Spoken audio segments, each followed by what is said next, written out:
Bon,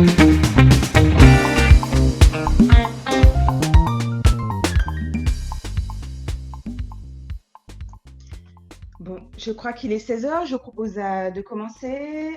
Tous nos intervenants sont là. Donc, je vous propose qu'on commence. Bonsoir à tous. Bonsoir à tous les chefs d'entreprise qui sont avec nous ce soir. Bienvenue à la CCI Martinique et surtout, bienvenue dans ce webinaire.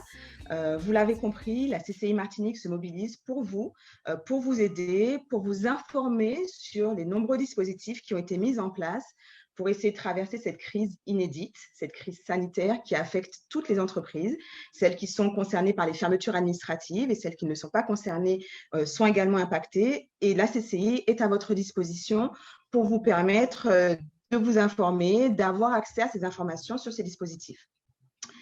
Alors, vous l'avez compris, nous sommes mobilisés depuis déjà quelques semaines à travers un dispositif à vos côtés, à 3 niveaux. Donc, le premier de ces dispositifs, c'est le numéro vert, donc le 0800 28 10 28. Ce numéro vert est à votre disposition. Nous avons déjà eu beaucoup d'appels à travers ce numéro vert. Beaucoup de vos difficultés sont remontées sur ce numéro vert. Donc, n'hésitez pas à le composer pour toutes les informations que vous pourriez solliciter.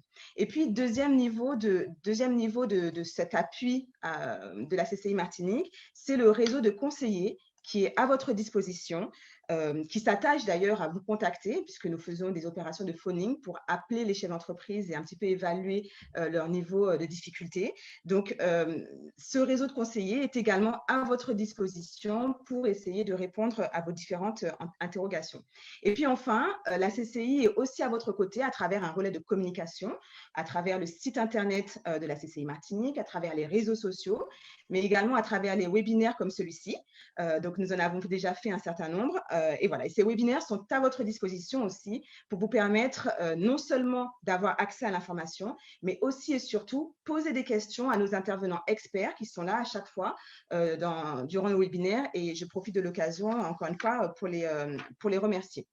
Juste, pour ceux qui ont déjà assisté à nos webinaires, un petit rappel sur les règles de fonctionnement. Vous l'avez compris, nous sommes nombreux ce soir. Donc, on va vous demander à chacun d'éteindre vos caméras et vos micros pour nous permettre d'avoir une bonne qualité d'image, d'avoir une bonne qualité de webinaire. Et puis, c'est plus agréable également pour nos intervenants. Donc, les micros et les caméras seront coupés. Ce n'est pas la censure, puisque vous aurez quand même l'occasion de poser vos questions à travers le fil de discussion qui est à votre disposition. Donc, sachez qu'on prendra le temps ce soir. Je me chargerai de relayer vos différentes questions, vos différentes interrogations. Mais si on n'a pas l'occasion de répondre à toutes les questions, nous prendrons l'engagement de prendre toutes vos questions et d'y répondre. Autre point aussi, sachez que vous aurez la possibilité de revoir ce webinaire de la même manière que les webinaires précédents ont été mis en ligne. Ce webinaire-là sera également à votre disposition à travers notamment la chaîne YouTube de la CCI Martinique. Alors, vous l'avez compris, depuis plusieurs semaines, la situation est très compliquée. Je crois que l'image qui est sur votre écran reflète assez bien l'inquiétude, les incertitudes que vous ressentez, vous, chef d'entreprise. La situation, elle est très simple. Vous n'avez pas ou peu ou pas de chiffre d'affaires et pourtant, vous continuez à avoir des charges fixes, des loyers, des charges, des salaires qui tombent. Et la problématique, c'est une problématique de trésorerie. Et finalement, ce qui ressort beaucoup du numéro vert et des différents appels qu'on a avec les chefs d'entreprise, c'est comment faire pour préserver ou reconstituer ma trésorerie. Pour essayer de répondre à ces questions ce soir, nous allons nous attacher aux mesures que propose notamment la CTM, aux différents dispositifs qui existent. Nous avons, pour ce faire ce soir, la présence de différentes personnes de la CTM. Donc, nous accueillons ce soir Marinette Torpille, qui est conseillère exécutive à la collectivité territoriale de Martinique. Bonsoir, Madame Torpille. Ah, votre micro est coupé. Ouais. Bonsoir à tous et à toutes. Nous avons également différentes personnes de la DG Attractivité, la Direction Développement économique et emploi de la CTM, à travers notamment la présence de M. Émile Buchet. Bonsoir, M. Buchet. Ah, votre micro est coupé également. Bon, votre micro est coupé. Donc, Monsieur Bûcher est là ce soir. Et puis également, Madame Rosine Bélizaire et Madame Corinne Goujon qui sont également là et qui tâcheront également de répondre à vos questions. À tous les quatre, je vous remercie encore d'avoir accepté notre invitation et de nous avoir fait confiance dans l'exercice du webinaire. Peut-être avant de vous passer la parole, je vais passer la parole à Monsieur Joc, président de la CCI Martinique, afin d'introduire en quelques mots le webinaire. Bonjour et bonjour à tous et à toutes. Je suis très heureux de vous accueillir pour ce webinaire consacré aux mesures proposées par la collectivité territoriale de Martinique. Je veux saluer la réactivité de la collectivité puisque la semaine dernière, des décisions ont été prises en plénière et dès aujourd'hui, demain peut-être, la CTM est déjà en capacité de nous mettre à disposition des outils permettant d'accompagner les entreprises dans la crise que nous traversons. C'est une crise sans précédent et des mesures de soutien ont été mises en œuvre par l'État. Les plus importantes, vous les connaissez, elles ont été présentées. Celle qui se rapproche le plus de ce que fait la CTM, c'est le Fonds de solidarité, avec la partie 2 de ce Fonds de solidarité. Le Fonds de subvention, qui est, de mon point de vue, une excellente initiative, avec un fonctionnement très souple qui nous sera présenté aujourd'hui, tout en dématérialisé et avec une plateforme mise en place dans des délais records. Et je veux là aussi saluer le travail important des équipes de la collectivité sur cette mise en œuvre. Et puis, il y a aussi des dispositifs de prêts rebonds et de prêts territoriaux qui sont intéressants et qui viennent en complément de ce qui est déjà fait au niveau national, notamment du prêt garanti par l'État. Donc, ce qu'il faut noter, c'est que les mesures qui sont proposées aujourd'hui viennent en complément et non pas en lieu et place de ce qui existe au niveau national.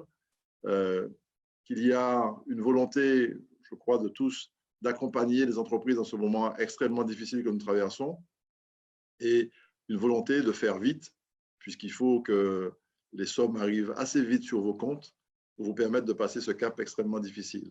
Et nous aurons à réfléchir à d'autres occasions sur le rebond et la relance de l'activité après le 11 mai ou un peu plus tard pour certaines activités. Voilà, je vous souhaite un bon moment avec les équipes de la CTM et je remercie très chaleureusement Madame Torpille et Monsieur Bûcher d'avoir pris le temps aujourd'hui. Je sais qu'ils sont très occupés, notamment Monsieur Bûcher avec la mise en place de la plateforme. Et vraiment, merci d'avoir consacré ce temps à ce webinaire cet après-midi. Merci, Monsieur Joc. Et la transition, du coup, est toute trouvée. Effectivement, donc, vous avez évoqué le volet 1 du Fonds de solidarité qui est dispensé par l'État. Madame Torpille, par rapport aux différents dispositifs que la CTM propose, est-ce que vous pouvez nous présenter les différentes mesures que la CTM propose?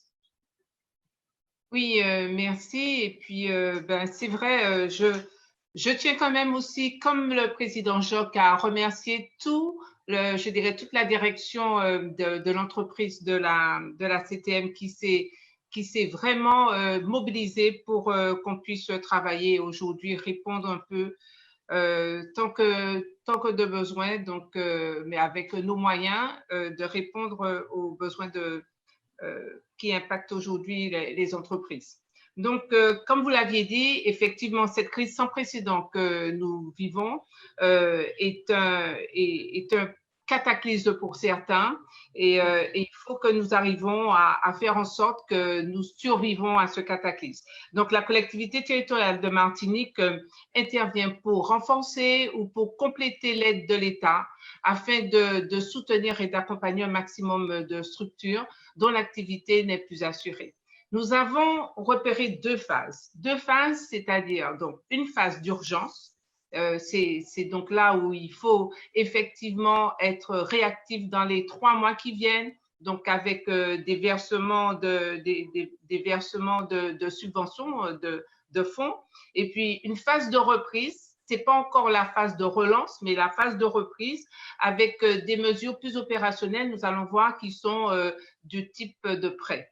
Donc, dans ce contexte, la collectivité de Martinique donc, met en place 2 aides exceptionnelles, donc le fonds de subvention territoriale et le prêt territorial.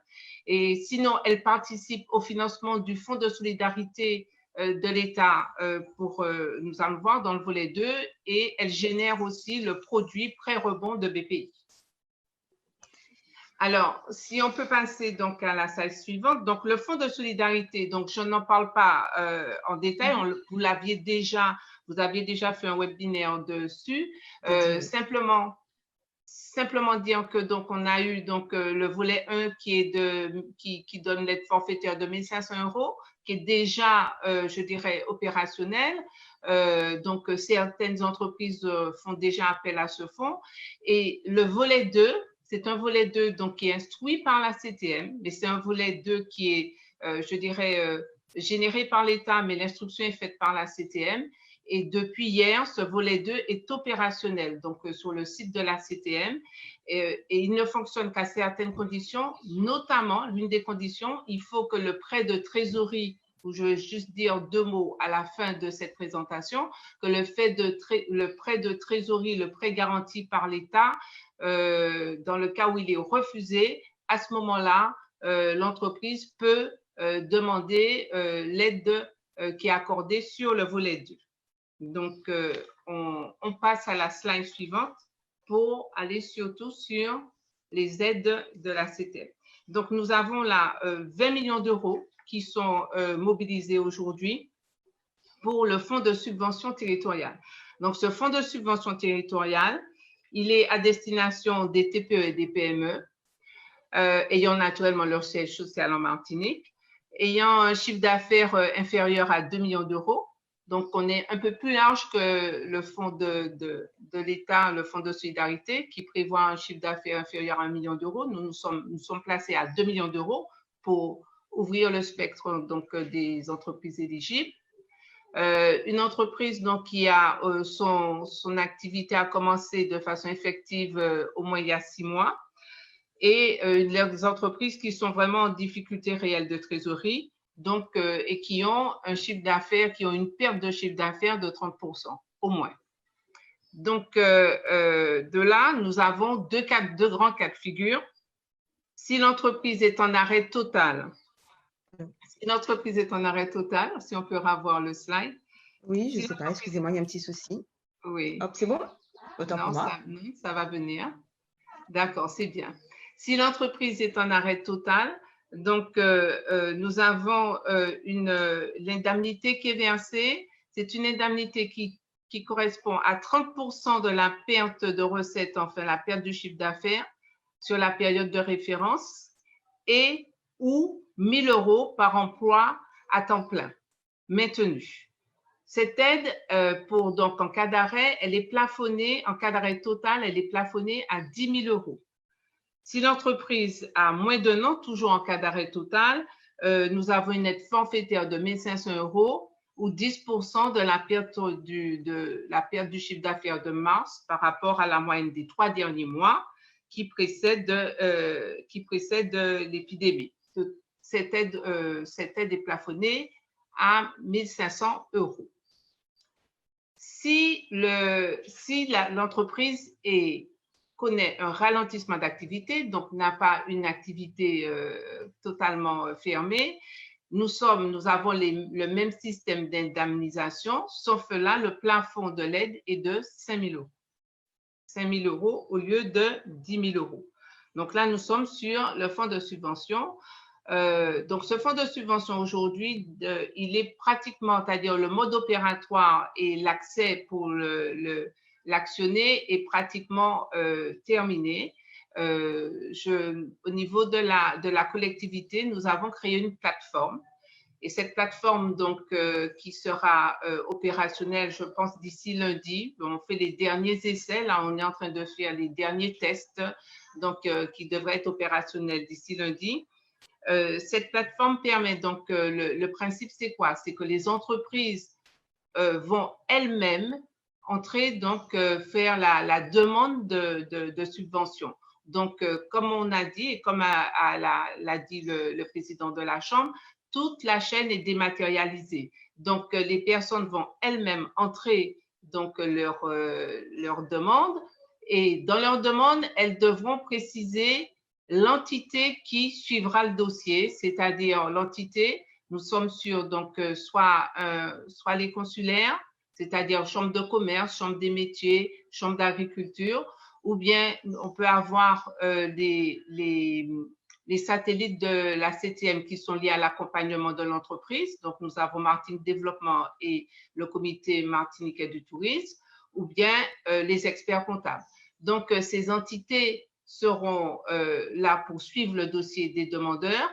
Et quand les dossiers auront été vérifiés, ils pourront à ce moment-là basculer sur l'instruction même de la CTM et donc passer tout de suite en ligne de paiement après une vérification, je dirais, très alléchée.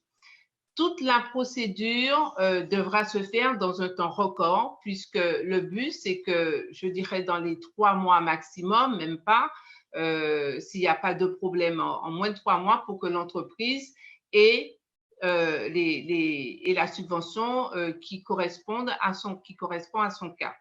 Donc, on a véritablement là une chaîne simplifiée de mise en place d'une subvention qui implique nos partenaires, je dirais, qui implique nos partenaires économiques avec nous sur cette chaîne pour pouvoir répondre au plus vite aux besoins des entreprises. Donc, je vais attendre les questions pour pouvoir… Oui, peut-être que d'ores et déjà, on peut répondre à certaines questions parce qu'elles sont d'ores et déjà nombreuses. Il y a notamment une question sur le volet 2 du Fonds de solidarité. Première question, est-ce que cela prend en compte les dirigeants de SAS assimilés salariés, notamment pour les conditions du volet 2 du Fonds de solidarité?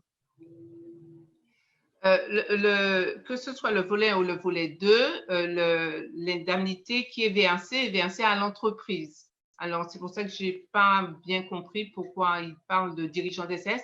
L'entreprise, si l'entreprise est éligible, c'est versé à l'entreprise. Effectivement, pour créer, je dirais, sa demande est créée au nom du chef d'entreprise. Mais après, vous avez les caractéristiques. Il faut que l'entreprise ait moins de 10 salariés. Il faut qu'elle ait un chiffre d'affaires inférieur à 1 million d'euros. Enfin, s'il répond à ces conditions-là, et si l'entreprise répond à ces conditions, à ce moment-là, il y a l'application du volet 1. Et s'il y a l'application du volet 1, il peut y avoir le volet 2. D'accord. Il y a beaucoup de questions aussi sur la période de référence. Donc, j'en prends une au hasard. Si la perte de 30% de chiffre d'affaires ne touche que les 3 premiers mois, comment personne ne sera éligible avec seulement 2 semaines de fermeture sur 13 jusqu'au fin mars? Donc, comment est calculé, comment on voit avec cette période de référence du premier trimestre, Madame Torpille ou Monsieur Bûcher? Alors, je réponds déjà et M. Bûcher viendra compléter. La période de référence que nous avons retenue va de janvier à mars. Nous avons souhaité prendre, par rapport à l'État qui a mis la perte d'un chiffre d'affaires ou la baisse du chiffre d'affaires de 50%, on a voulu être plus large. Donc, nous avons pris la baisse ou la perte de chiffre d'affaires, on l'a mise à 30%. Donc, on est, je dirais, encore plus large que ce que prévoit l'État, puisque l'État avait mis un dispositif qui était valable pour le mois de mars. Ils vont peut-être le renouveler pour le mois d'avril. Donc, nous aussi, on s'est limité aussi sur le mois de mars. Donc, la période de référence, on a voulu l'élargir de janvier à mars.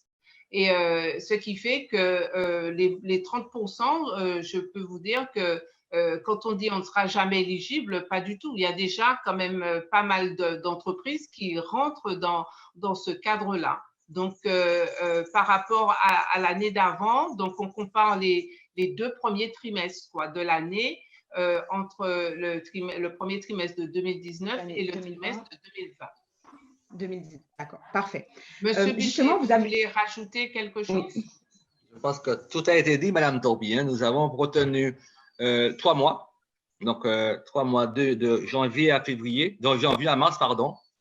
D'accord? Et le comparatif qui est fait, c'est les trois premiers mois de 2020 et les 3 premiers mois de 2019. Pour apprécier. C'est vrai que, voilà. Et on a été plus large en fin de compte que ce que proposait l'État.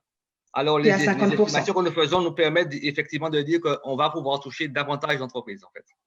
D'accord, parfait. Alors, il faut le dire hein, que le dispositif État, c'est mars 2019 comparé à mars 2020. C'est ça. C'est mars 2020 comparé par rapport à l'année de mars 2019. C'est bien ça, il faut le dire. Et 50%. Effectivement, et le fonds territorial est beaucoup plus vaste et permet d'englober un nombre un peu plus important d'entreprises. Une question revient également sur la réponse de la banque par rapport au volet 2. Comment justifier ce refus de prêt de trésorerie? Est-ce que si simplement j'ai fait un email et que je n'ai pas eu de réponse, est-ce que c'est suffisant? Comment on arrive à justifier ce refus de prêt de trésorerie? Monsieur Buchet, si vous voulez. Alors, je ne sais pas si c'est d'habitude qu'on transmet à sa banque un mail pour dire qu'on veut un prêt, parce qu'il y a un formalisme qui est normalement mis en place pour une telle démarche, une telle volonté. Donc, je crois qu'il faudra quand même qu'on soit un peu sérieux. Qu'il faut qu'il y ait quand même un formalisme, qu'on ait une demande formalisée et une réponse formalisée de la banque. Donc, c'est clair, il est dit quand même cependant dans le décret. Les banques ne formalisent pas toujours par écrit. Elles motivent. Voilà, donc, alors justement, la réponse de la banque, vous avez 10 jours, donc vous faites votre demande. Et si au bout de 10 jours, il n'y a pas de réponse, vous déposez votre dossier et vous êtes éligible. D'accord. Voilà. Monsieur Georges, vous souhaitiez intervenir? Et pour préciser que la Fédération française des banques a donné pour instruction aux banquiers de ne pas faire de courrier de refus. Donc, pour l'instant, on n'en a pas. On a des réponses sibyllines, mais on n'a pas de refus écrit. C'est ça, c'est dans les retours qu'on... Il faudra se ménager les moyens de preuve. Ça attend des jours. Les moyens de la preuve du dépôt de la demande. Donc, le décret qui est en construction fait état de 10 jours. Il faut attendre 10 jours. Voilà. Mais il nous faudra, nous ménager la preuve du dépôt pour avoir la date certaine. C'est vrai. Oui, mais malgré tout, il y a des entreprises qui ont eu quand même des refus. Hein. Alors, je ne sais pas comment elles ont eu le refus, mais elles ont eu des refus. Donc, dans les retours qu'on a des entreprises, on a très peu de refus écrits, mais par contre, effectivement, beaucoup de refus à l'oral. Et effectivement, quand on respecte le délai des 10 jours, je crois qu'on tient les critères. Il y a une autre question également qui revient, notamment sur les règles qui s'appliquent aux subventions de manière générale. Donc, est-ce que aussi bien pour le volet 2 du Fonds de solidarité que pour le Fonds de subvention territoriale, est-ce qu'il faut être à jour des cotisations sociales et fiscales? Et est-ce que également, je pressens une autre question, est-ce que également la règle des minimis s'applique dans le cadre de ces deux dispositifs? Monsieur Buchet, peut-être, ou Madame Torpille. Alors, vous avez posé deux questions en une. Oui. La première, c'est est-ce que les règles, est-ce que les exigences en matière fiscale et sociale s'appliquent? Alors, nous avons un cadre qui est un dispositif national. Le volet 2, je dirais, résulte du volet 1 du FSN. Donc, il est affiché dans les décrets qu'il faut que l'opérateur qui sollicite soit en situation régulière au 31 décembre 2019. On a voulu faire sauter cette contrainte-là. L'État a laissé entendre qu'elle le ferait. Ce n'est pas le cas aujourd'hui, en tout cas, d'après les éléments que j'ai. D'accord? Pour ce qui est du dispositif territorial, là, par contre, les élus ont été très clairs.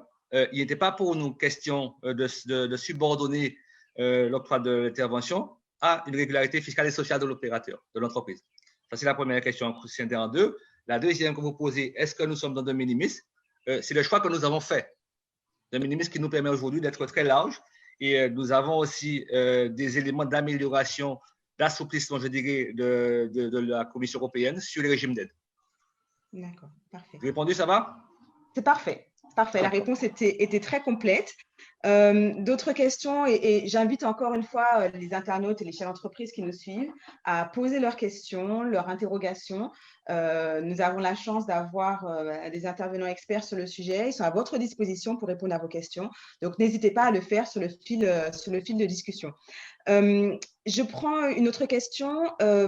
Est-ce qu'un dirigeant de SASU est considéré comme un salarié? Pour le volet 2, je pense.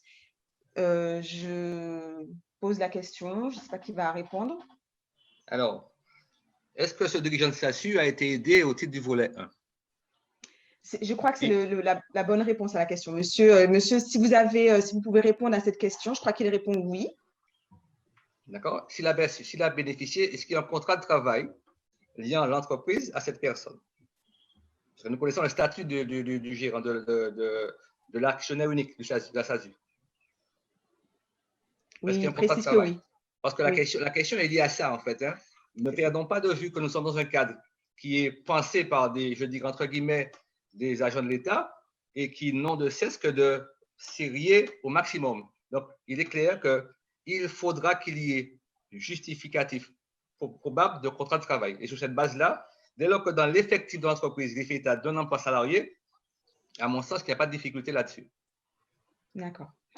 Une autre question, mais je crois que Mme Torpille a un petit peu répondu. Y a-t-il un formulaire à remplir sur le site des partenaires pour bénéficier des différents fonds, que ce soit le fonds de solidarité ou le fonds territorial?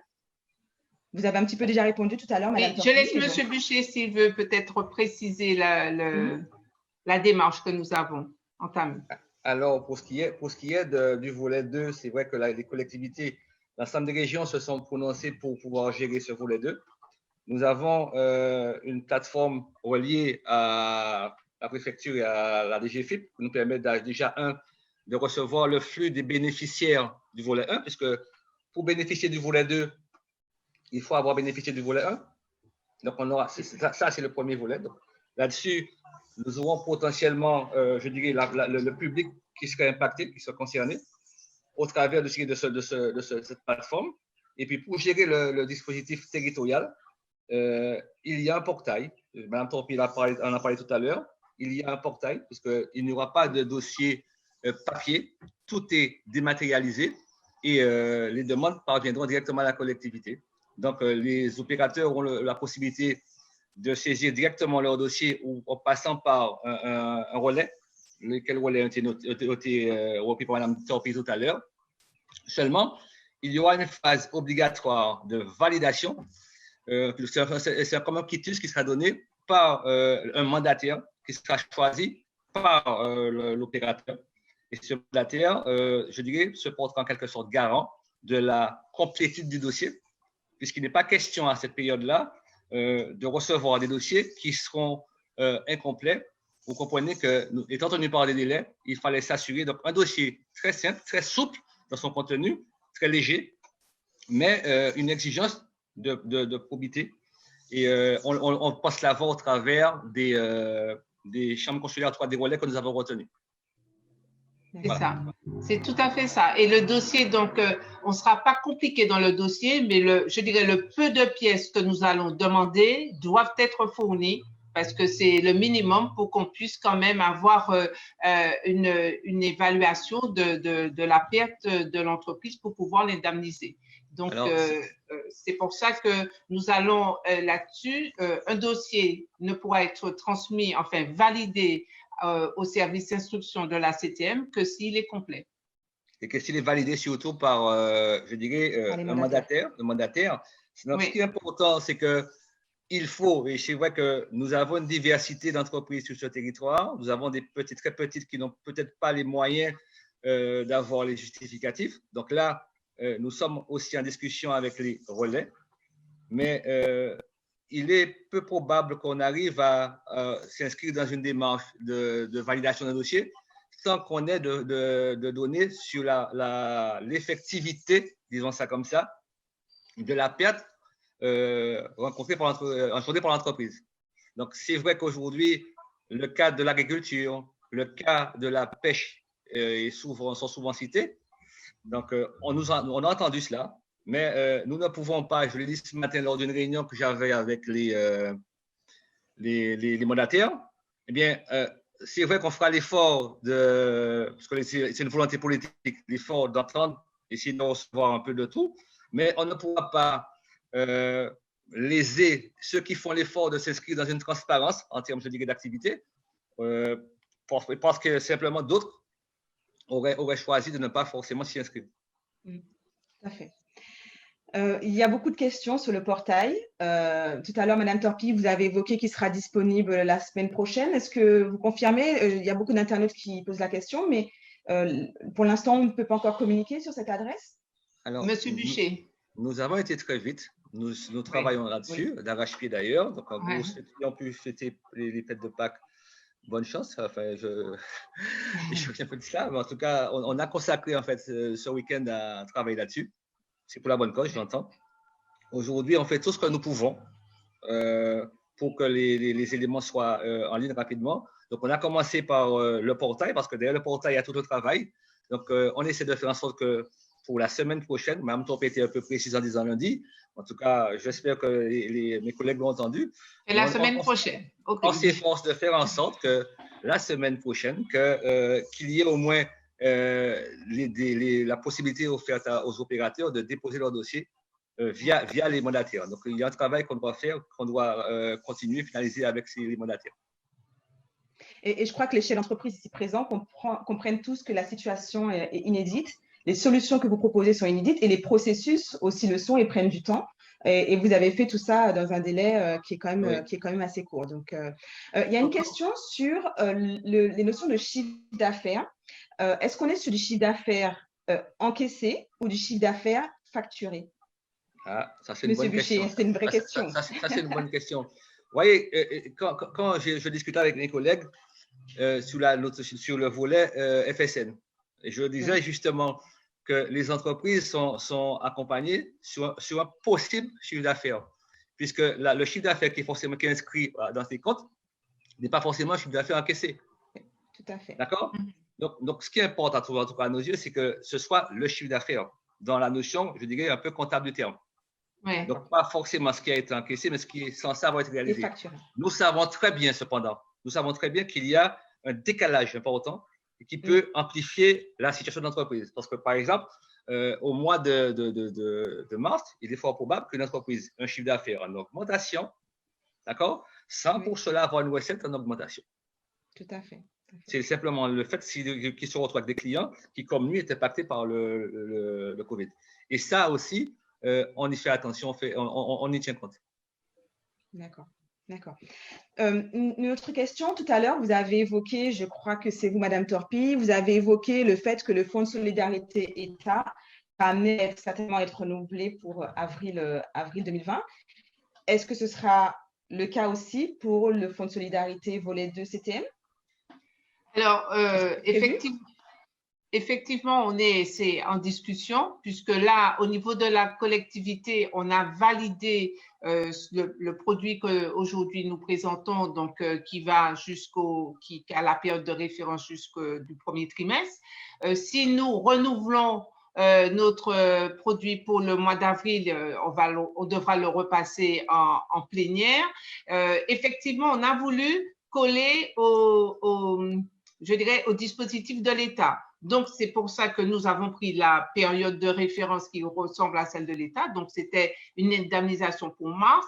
Maintenant, si au niveau de l'État, ils indemnisent pour avril et qu'avril se trouve de toutes les façons et dans une situation aussi très préoccupante, nous allons en discuter avec les élus et nous allons voir ce que nous allons proposer.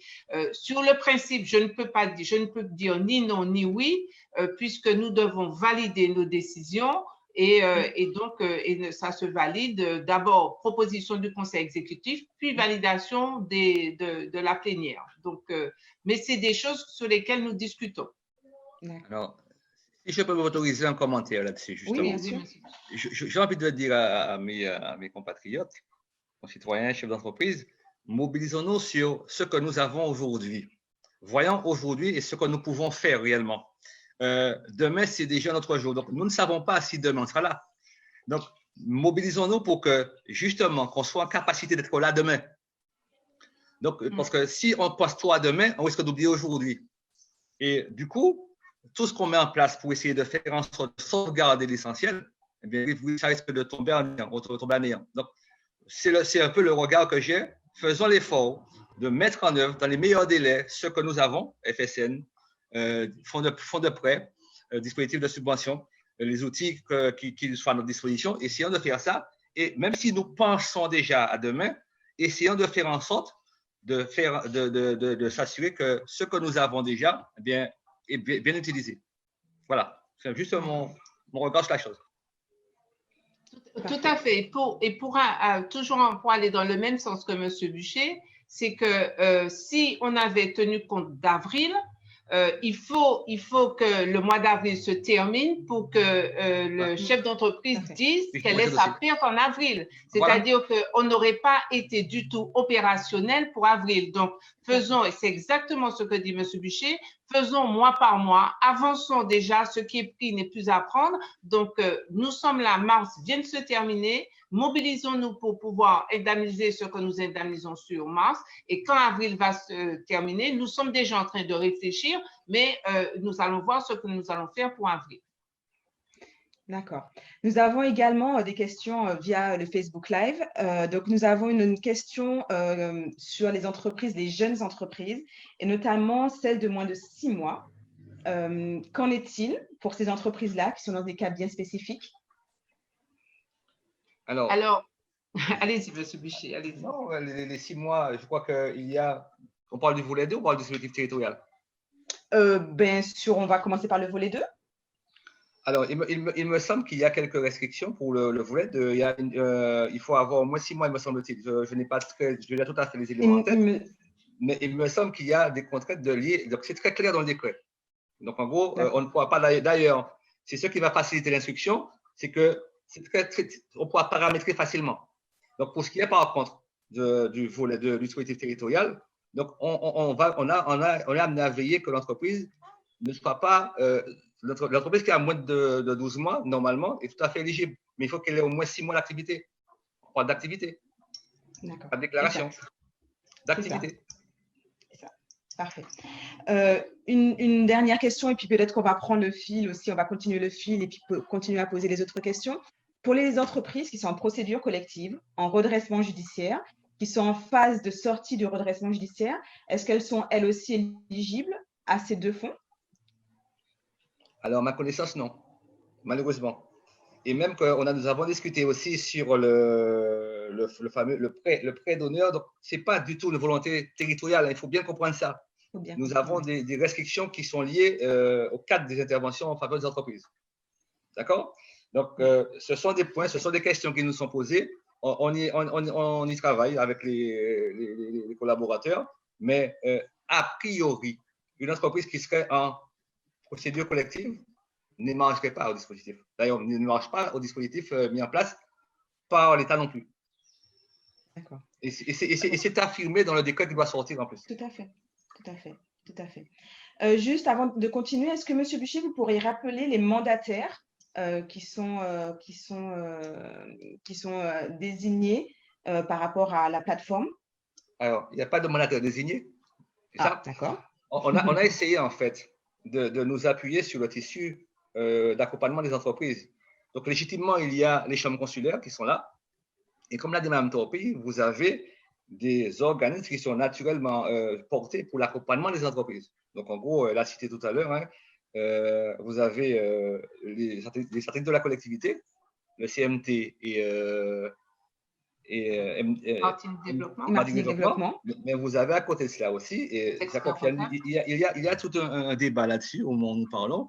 Est-ce que les organisations qui sont en place pour accompagner particulièrement un secteur normalement serait éligible?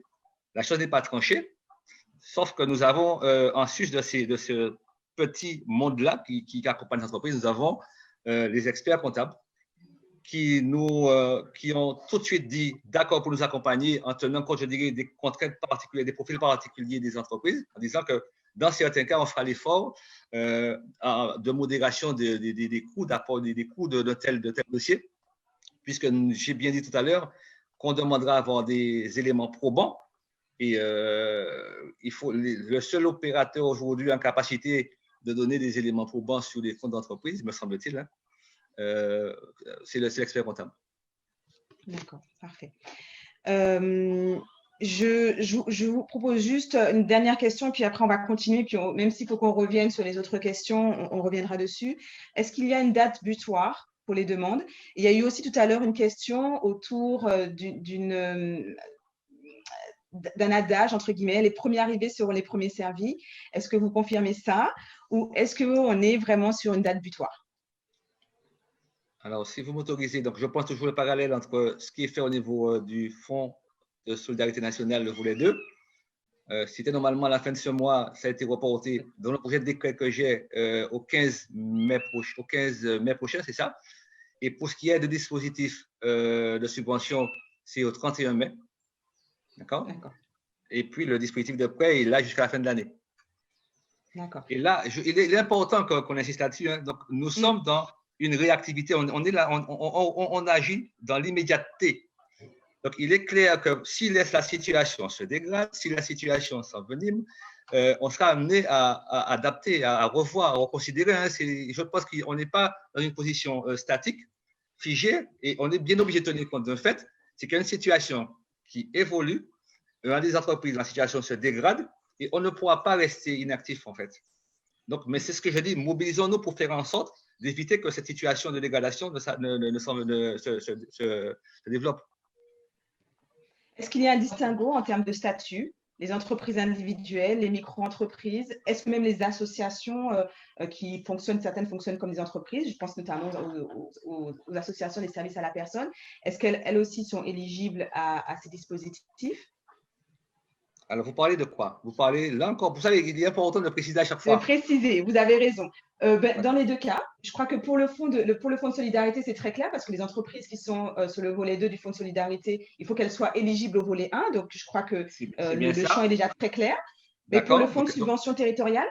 Donc, elles peuvent être aussi en entreprise individuelle, il n'y a pas de problème là-dessus. Oui. D'ailleurs, je crois qu'il faut bien entendre cela.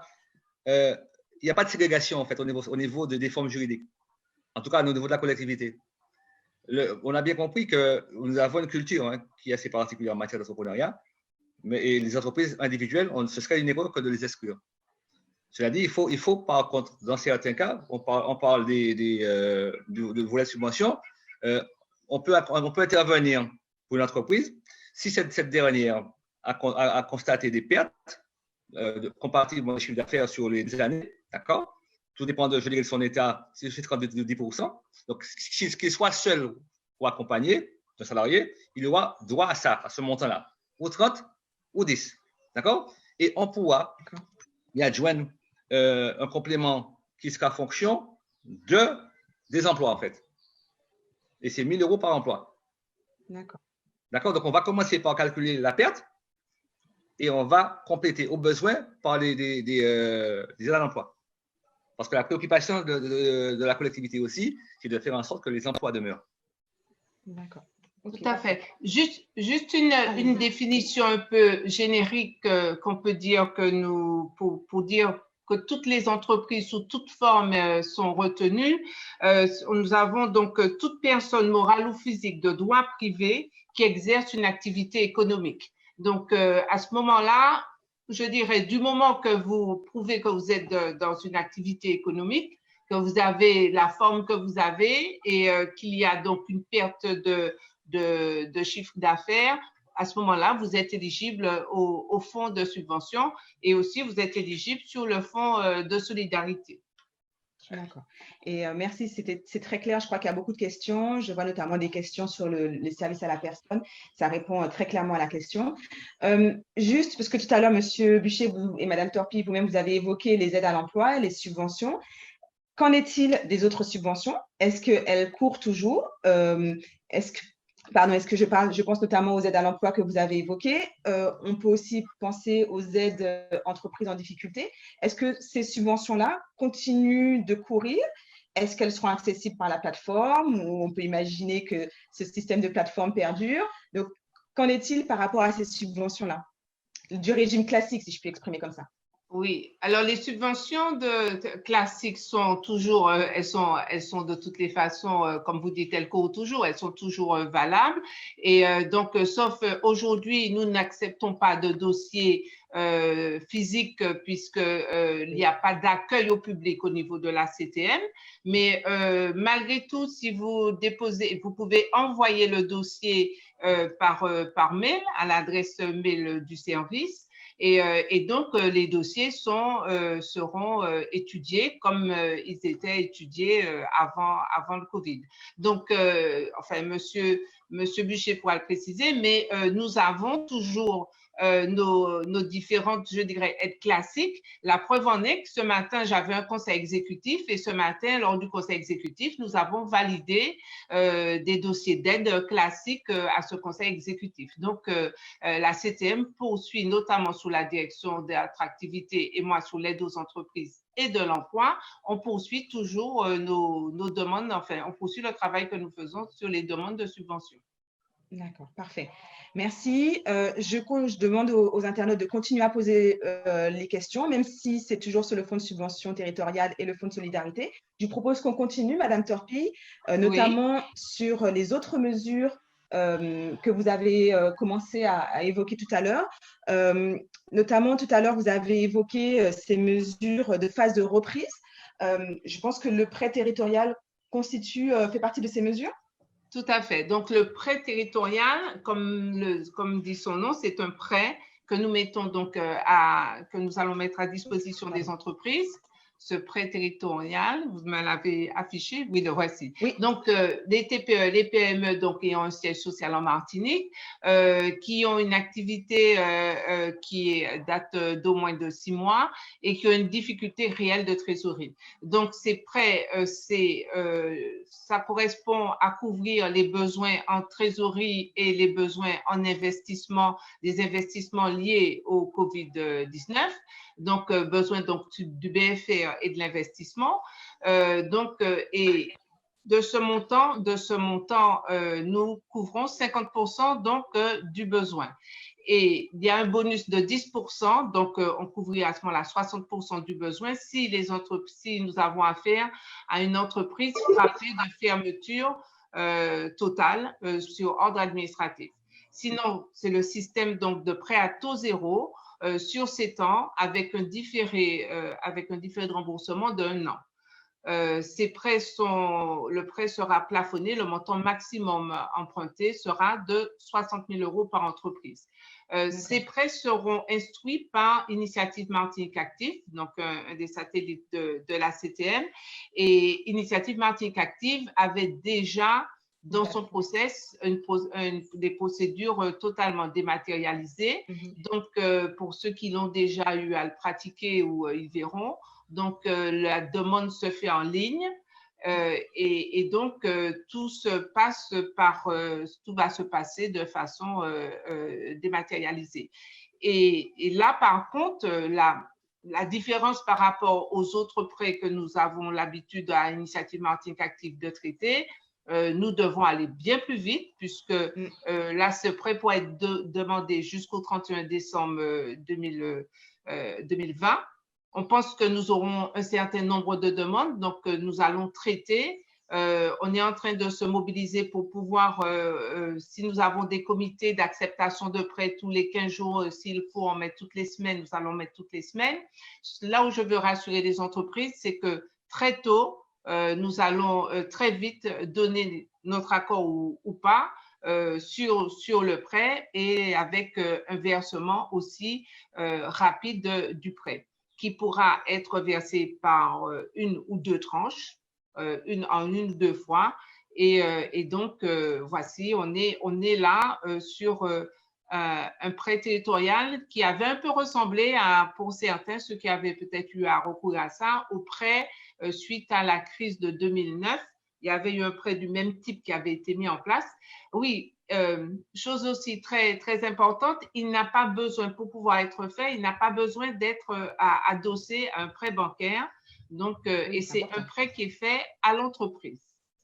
S'il est adossé à un prêt bancaire, c'est tant mieux parce qu'il va servir de levier, mais c'est d'abord un prêt qui est fait à l'entreprise, même si c'est sous le principe du prêt d'honneur.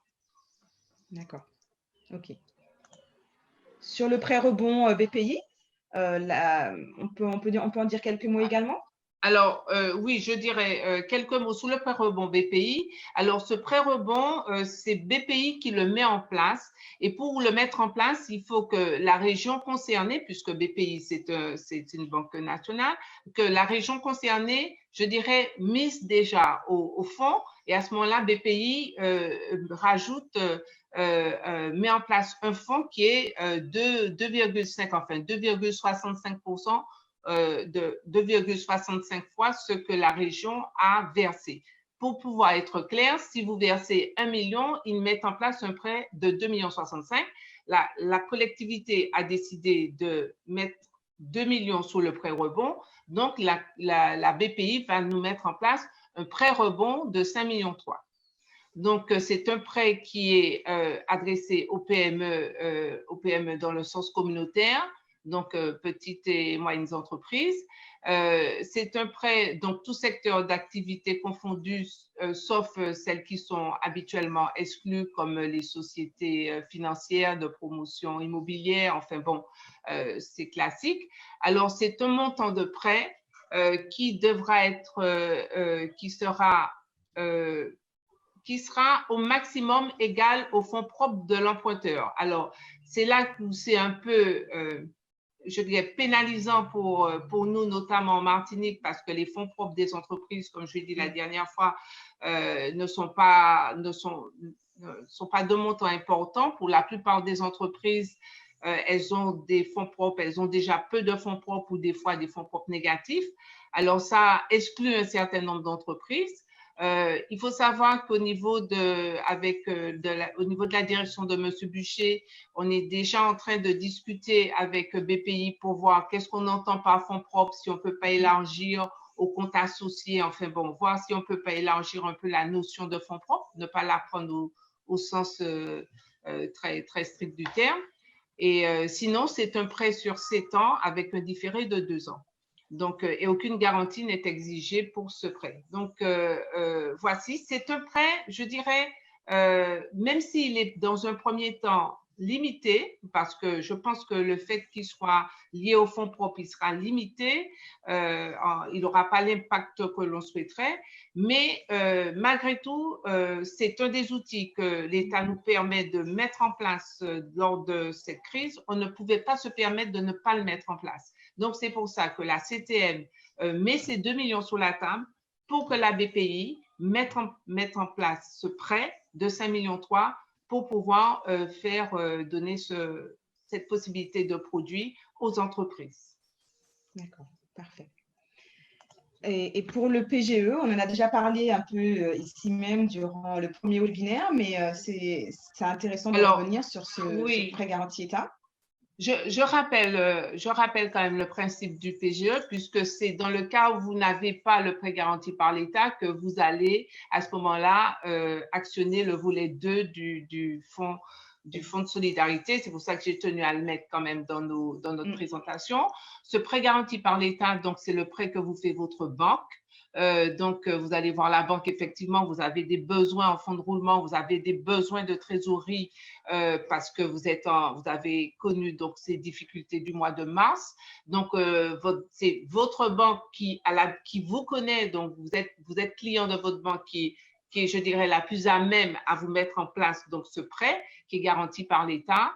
Et c'est un prêt donc qui a une durée, qui peut avoir une durée jusqu'à 5 ans, qui peut être mis en place en remboursement jusqu'à 5 ans. Ça va de 3, 4 à 5 ans.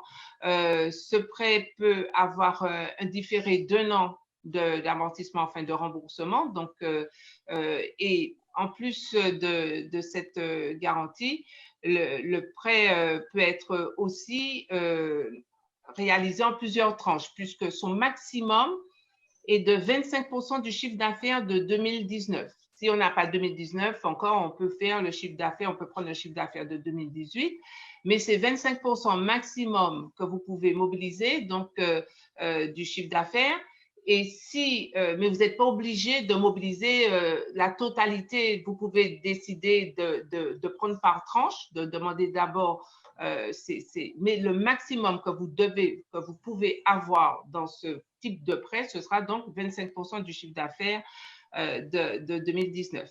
Et puis, il est donc, si la banque ne vous accorde pas ce prêt, à ce moment-là, vous pouvez actionner le volet 2 du fonds de solidarité.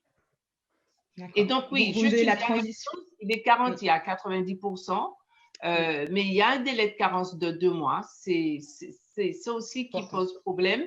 Le délai de carence veut dire que dans le cas où l'entreprise va se retrouver en difficulté ou, je dirais, ou en mort clinique dans les 2 mois qui suivent le prêt, la garantie de l'État ne fonctionne pas pour la banque dès le premier mois, mais c'est la banque qui sera à supporter les conséquences d'une faillite ou d'une fermeture de l'entreprise 2 mois après avoir donné le prêt.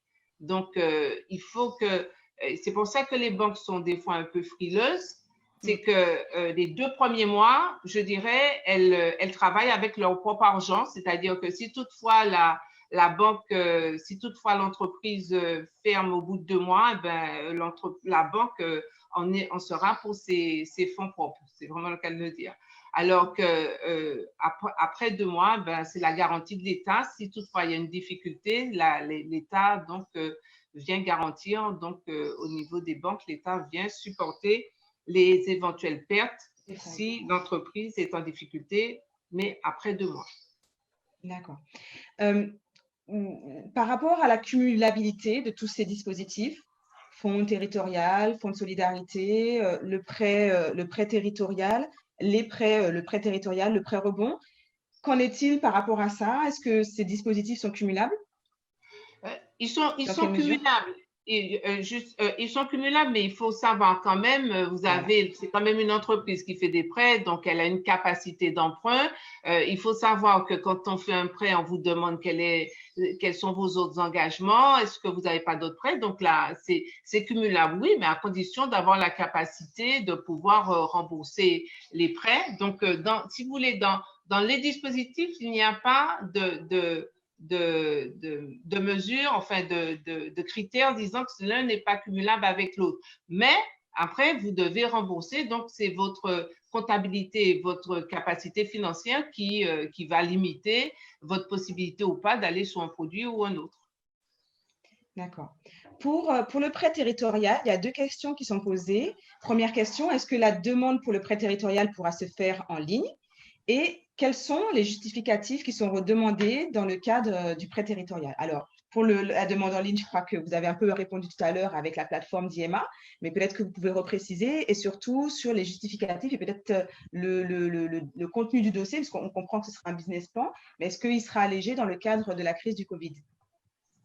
C'est vrai, comme je l'ai dit, il va se faire en ligne, sinon je laisse à M. Buchet la réponse de la suite, puisque nous sommes en train de terminer la maquette, donc si M. Buchet a des éléments un peu plus précis à donner, sinon ça va se faire en ligne comme ça se fait habituellement pour les autres prêts. D'accord. En tout cas, ce que je peux dire au moment où nous parlons, c'est que nous avons une séance de travail avec l'équipe d'IEMA ce midi. Il s'agissait pour nous d'identifier les éléments nécessaires que l'entreprise devait produire pour formaliser cette demande-là. Il n'était pas question de nous inscrire dans une logique bancaire, mais bien sûr, logique de développement qui était de tenir compte un peu d'une réalité des entreprises que nous connaissons et faire en sorte que ces pièces versées au dossier puissent être nécessaires, justifiées, et en tout cas, et nous permettre d'avoir un éclairage sur l'entreprise. Donc, ça, c'est le travail qu'on a mené. Nous avons privilégié jusqu'à maintenant les subventions, puisque nous sommes dans, je dirais, l'urgence. Et nous savons que les prêts, c'est de la relance, c'est un peu à plus court terme, plus moyen terme, pardon. Et c'est pour cela qu'on n'a pas encore défini très précisément le contenu effectif du dossier à demander. Mais nous avons des pistes, puisqu'on avait déjà l'historique du prêt de transition. Monsieur Buchet, je me permets de vous inviter. Vous viendrez prochainement dans un webinaire, Madame Torpille, pour rentrer dans le détail de cette plateforme et pouvoir la présenter aux internautes. Une question qui a été posée tout à l'heure, je me permets de la lire telle qu'elle. La délégation Outre-mer a fait la demande auprès du gouvernement d'ouvrir le volet 2, État, aux entreprises sans employés dans les Outre-mer. Est-ce que vous avez connaissance à votre niveau d'une avancée sur ce sujet? Alors, tout ce que je sais aujourd'hui, c'est que le projet qui est en discussion s'ouvre à d'autres secteurs qui n'étaient pas prévus initialement. C'est tout ce que je peux dire. Il était prévu qu'on ait un document finalisé et un vote déjà tombé, déjà effectif aujourd'hui. J'ai un document qui ne me donne pas d'éléments sur ce que vous me posez comme question, en fait. Je sais qu'aujourd'hui, qu'il y a d'autres corps de métier qui n'étaient pas prévus initialement. D'ailleurs, c'est pour ça qu'ils ont reporté au 15 mai les dates des demandes. Mais quant à la question que vous me posez, je n'ai pas d'éléments précis, je ne peux pas vous répondre là-dessus. D'accord. Monsieur Job, vous souhaitiez intervenir? Oui, sur ce sujet, par un courrier du 2 avril 2020, l'Association des chambres de commerce et d'industrie d'outre-mer avait sollicité aussi cette modification. Et nous avons reçu la réponse hier du Premier ministre qui nous indique que pour l'instant, ce n'est pas à l'ordre du jour. D'accord. Ouais. Bon. Enfin, quand on voit, ça prouve vraiment que tout est évolutif. C'est vrai qu'on essaye d'adapter et par rapport aux difficultés qu'on trouve sur son territoire, les différents, je dirais, partenaires, les différents acteurs font la demande, font des demandes, essayent de faire en sorte que nous ouvrons un peu plus des aides. Et c'est vrai que pour être sur le volet 2, au moins un salarié est nécessaire, enfin, est demandé. Donc, c'est bloquant, notamment pour les artisans. Ça, c'est clair que pour les artisans, il y a beaucoup d'artisans qui sont tout seuls. Donc, c'est un vrai problème. Et déjà, merci à la Chambre de commerce de faire cette démarche, hein, et on espère peut-être que dans les prochains temps, que ça va porter, qui sait. D'accord. Une question sur les experts comptables, notamment sur les entreprises qui n'ont pas d'experts comptables. Excusez-moi, Monsieur Joc. Comment ça se passe pour ces entreprises qui n'ont pas d'experts comptables, ou alors qui ont un expert comptable qui n'est pas… parce qu'on sait que la loi a permis, enfin un décret a permis de pouvoir revenir sur les bilans 2019, notamment pour le fonds territorial. Comment ça va se passer par rapport à ces documents comptables qui vont être demandés? Alors, je pense qu'on ne va pas partir sur l'année 2019, mais est-ce que vous pouvez nous apporter une réponse un peu plus claire par rapport à ça? Monsieur Bûcher? Monsieur Bûcher, peut-être. Je pensais que je voulais poser la question à Monsieur Joc. Bien, alors. J'aurais pu. déjà, il n'y a pas d'exigence de documents comptables. On parle de documents probants. Mais c'est vrai que ce serait plus simple qu'on ait un document émanant de quelqu'un qui a autorité pour pouvoir dire qu'une égalité est vraie. Ouais, un peu question de langage. Donc, les experts comptables, en tout cas, j'ai eu un échange avec le président de l'ordre qui m'a démontré son intérêt pour la question et qui est tout à fait ouvert à faire l'effort d'accompagner les entreprises à des conditions, je dirais, très favorables pour permettre que ces entreprises puissent formaliser leurs demandes. Donc, je crois qu'il y aura un minimum d'éléments demandés.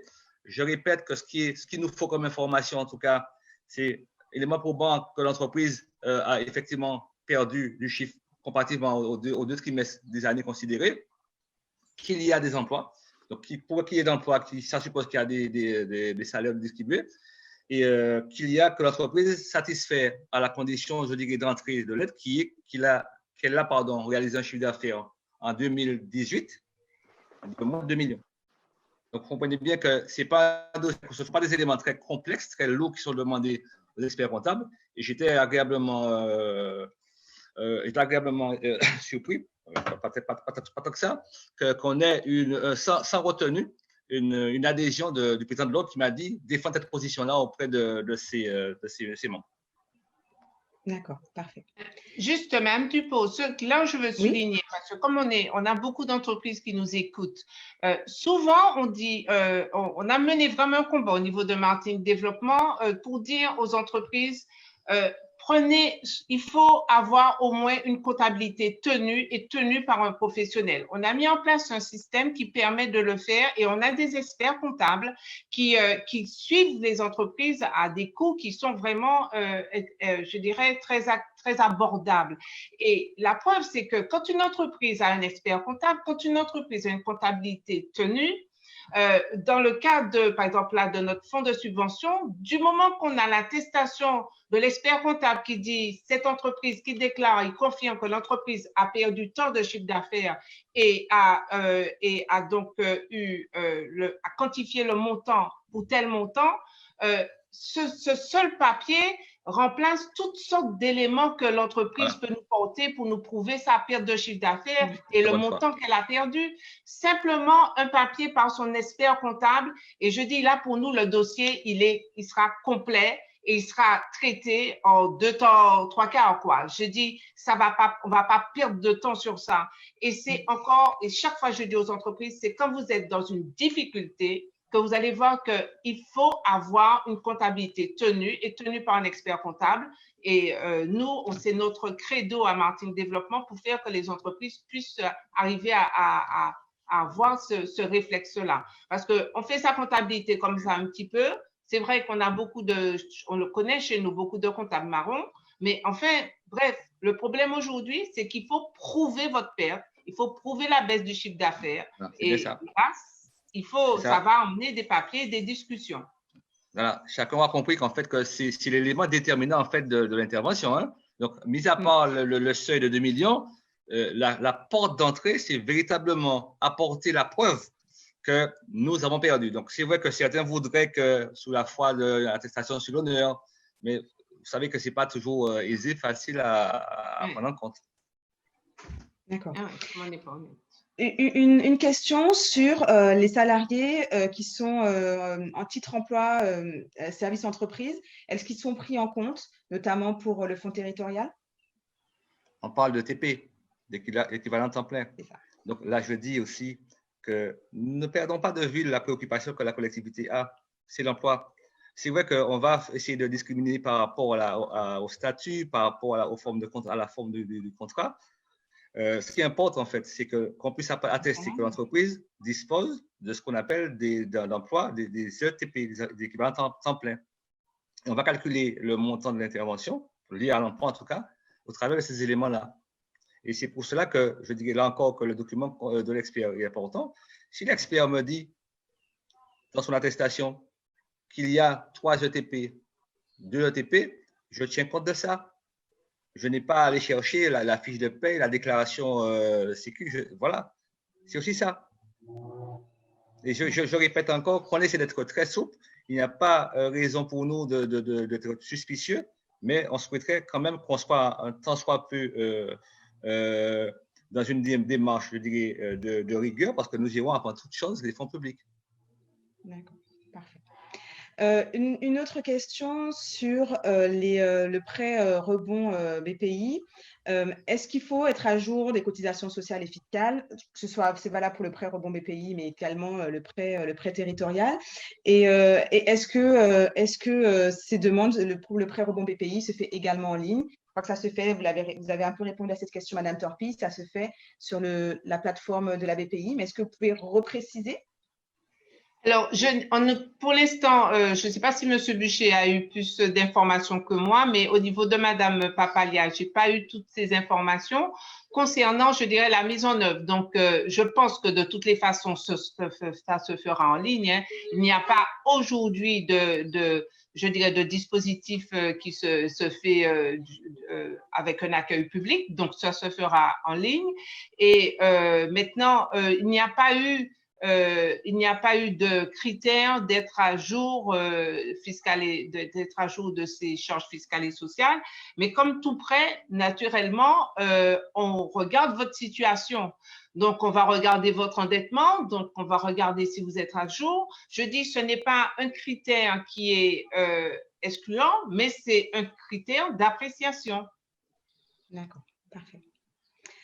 Parfait. J'invite encore une fois les entreprises à continuer à poser leurs questions. Sachez que si vous n'avez pas encore eu le temps de le faire, nous allons maintenir le fil de discussion ouvert 15 minutes au-delà du webinaire qui arrive presque à son terme pour vous permettre de poser vos questions. Et sachez qu'on prendra le temps de répondre à chacune des questions qui sera posée via ce fil de discussion. On prend encore quelques questions. Je sais qu'il est 17h10. Certains m'ont dit qu'ils doivent être libérés à 17h15. Donc, on prend encore juste quelques questions. Il y a beaucoup de personnes qui reviennent sur cette période de référence. Je me permets de revenir dessus parce qu'il y a vraiment beaucoup de questions sur le fil de discussion. Je reprends une remarque qui est en ce moment en cours.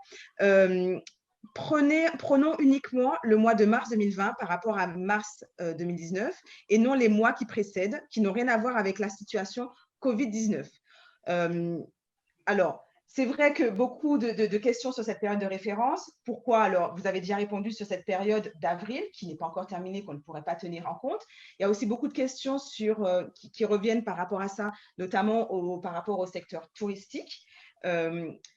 Les internautes posent beaucoup cette question, je suis désolée de vous la reposer, mais est-ce qu'on peut revenir très brièvement dessus et réexpliquer pour que ce soit très clair pour les chefs d'entreprise qui viennent de nous rejoindre, les notions de la période de référence de trimestre 2020 pardon, par rapport au trimestre 2019. J'ai envie de poser aussi une question, moi. Monsieur Buchet. Alors, oui, juste une question. Quand le dispositif a été conçu, le mois de mars n'était pas échu. Et pour comparer un mois de mars 2019 et un mois de mars 2020, ça aurait été difficile de le faire, n'est-ce pas? Donc, il fallait, je dirais, qu'on puisse s'engager sur une période. Cette période, de notre point de vue, permet à l'entreprise. Nous savons très bien qu'il y a cette préoccupation de l'entreprise qui est de dire que janvier, février 2019, comparativement à janvier, février 2020, on sera perdant. Mais n'oublions pas que notre préoccupation, c'est de voir des éléments de tendance aussi. Donc, pourquoi avoir retenu cette approche de trimestre? Il nous est apparu au travers des simulations que nous avons faites. C'est vrai que ça ne va pas s'appliquer à tous les cas, mais il nous est apparu que c'était à l'avantage des entreprises que de le faire. Et je répète aussi que ce qui importe, en ayant 10% de pertes, selon que l'entreprise soit en situation, je dirais, forcée ou ralentissement, eh bien on va tenir compte certes de cette perte-là, mais on pourra cumuler l'intervention par des aides à l'emploi. C'est ce qui est important aussi. Donc, il n'y a pas, au travers, je dirais, de cette démarche, une volonté d'être trop strict, ni de pénaliser l'entreprise. Si nous avions raisonné sur le mois de mars, nous étions sûrs d'une chose, c'est que les entreprises ne peuvent pas être en capacité d'apporter des éléments probants sur leur activité pour le mois de mars 2020. Puisqu'au moment où le travail a été fait, eh bien, le mois de mars n'était pas échu. Donc, il fallait bien une autre période de référence, en fait. D'accord. Et je vous remercie d'avoir apporté cet éclaircissement. C'est très clair de la manière dont vous l'expliquez. Et j'espère que pour les chefs d'entreprise qui nous écoutent, ça l'est également. Ma dernière question, et puis puisque vous avez la parole, M. Buchet, je vais vous demander de la tenir. Il y a beaucoup de questions sur les subventions qui ont été notifiées et qui n'ont pas encore été mandatées, des subventions qui sont en cours. Est-ce que vous pouvez confirmer que, comme le disait Mme Torpi tout à l'heure, l'activité de la CTM continue et qu'a priori, ces entreprises recevront les fonds qui leur ont été notifiés? Je ne peux confirmer ce que dit Mme Torpi, sauf qu'il faut que nous soyons un peu sensibles à une situation, en fait. La plupart des agents de la collectivité sont en télétravail. Nous sommes en situation de confinement. J'ai la chance d'avoir des équipes qui font l'effort d'être en présentiel dans beaucoup de cas, parce qu'on ne peut pas tout dématérialiser. Il faut bien comprendre cela aussi. Donc, tout ce qui peut être en télétravail, on le fait. On s'efforce, je dirais, au travers des équipes, de faire le maximum des maths. Mais derrière, parfois, il faut demander à des agents. Le lundi, certains font lundi, mercredi, à le risque et péril jusqu'à maintenant. Ce n'est pas évident. Mais comme le dit Mme Torpi, l'effort est fait à notre niveau pour essayer de répondre au mieux aux attentes des entreprises et surtout honorer l'engagement de la collectivité quand il y a des conventions qui ont déjà été signées, même que parfois certains collègues, ça je le signale comme ça, ont même pris leur bâton de pèlerin pour porter des conventions pour des entreprises. Je le dis comme ça, hein? Donc ça s'est fait. Donc il y a effectivement cette volonté d'essayer autant que possible, dans ce contexte particulier, d'accompagner les entreprises au mieux qu'on peut. Oui, parce que juste pour compléter ce que dit M. Bûcher, on a eu en fin de compte deux systèmes qui se chevauchent. Depuis le confinement, tout doit être dématérialisé, donc on n'a plus l'accueil au public. Et en même temps, il y avait des conventions qui avaient été envoyées, qu'il fallait signer, qu'il fallait retourner. Donc, en plus, avec la poste qui ne fonctionne pas non plus à 100%. Donc, c'est vrai que ça a rajouté sur des délais, malgré que le président de la collectivité a vraiment donné comme instruction de liquider au maximum et rapidement, je dirais, tant les factures, ce que l'on doit aux entreprises, tant je parle là sur les marchés, mais aussi sur tout ce que nous avons comme convention déjà signée qu'il faut payer, donc le paiement au niveau des subventions et tout. Donc, la volonté est là, avec les moyens que nous avons. Donc, comme m'a dit M. Bûcher, c'est vrai qu'on est en train d'essayer de faire un maximum parce que nous sommes tout à fait conscients que, je dirais, sans la bonne volonté de tous, on ne s'en sortira pas. Donc, la collectivité, mais vraiment de la bonne volonté. D'accord. En tout cas, je vous remercie de vos précisions, du temps que vous nous avez accordé, de la disponibilité. Vous avez été très pédagogue cet après-midi. Je vais laisser un mot de la fin. On va clôturer ici. Je rappelle que vous avez la possibilité de poser vos questions sur le fil de discussion. Nous prendrons le temps de répondre à chacune de ces questions. Monsieur Bûcher, peut-être un petit mot de la fin? Je lui laisse le soir à l'élu, n'est-ce pas? Alors, Madame Torpille, j'allais le faire de toute façon. Voici, je l'ai dit, hein, on est vraiment conscients des difficultés des entreprises. Et mon mot de la fin, ce sera pour les entreprises du secteur du tourisme, parce que vraiment, on sait que l'impact qu'elles auront sera un impact qui sera derrière suivi avec beaucoup d'effets dans le long terme. La reprise pour elles ne sera pas tout de suite. Il y aura vraiment un temps d'attente d'ici là qu'on revoit des touristes arriver en Martinique et toutes les entreprises derrière qui travaillent dans le tourisme seront impactées lourdement. J'ai entendu ce matin c'est hier, que l'État va annuler certaines charges pour ces entreprises du secteur du tourisme. On espère que ça fait partie vraiment du soutien exceptionnel de ce secteur. Et nous, à la CTM, on est aussi très sensible, et notamment avec le comité martiniquais du tourisme, on est très sensible sur ces questions-là et on sera aux côtés de nos entreprises. Tant que faire se peut, on sera à côté d'elles. D'accord. Merci beaucoup, Madame Torpille. Monsieur Joc, un dernier mot? Juste pour remercier pour leur disponibilité et leur efficace présentation, Madame Torpille et les équipes de Monsieur Bûcher, dire qu'effectivement la Chambre de commerce reste aux côtés des ressortissants dans cette période difficile. Un petit mot de complément s'agissant du tourisme. Il y a un comité interministériel consacré au tourisme qui est prévu le 27 avril. À cette occasion, un certain nombre de mesures seront annoncées, outre l'exonération de charges, certainement des dispositifs de compensation plus larges et plus souples pour ce secteur qui effectivement va beaucoup souffrir. Voilà. En tout cas, merci aux nombreux participants et merci aux équipes de la Chambre qui organisent ces manifestations avec beaucoup de succès et beaucoup de professionnalisme. Bonne soirée. L'esprit gagnant, CCI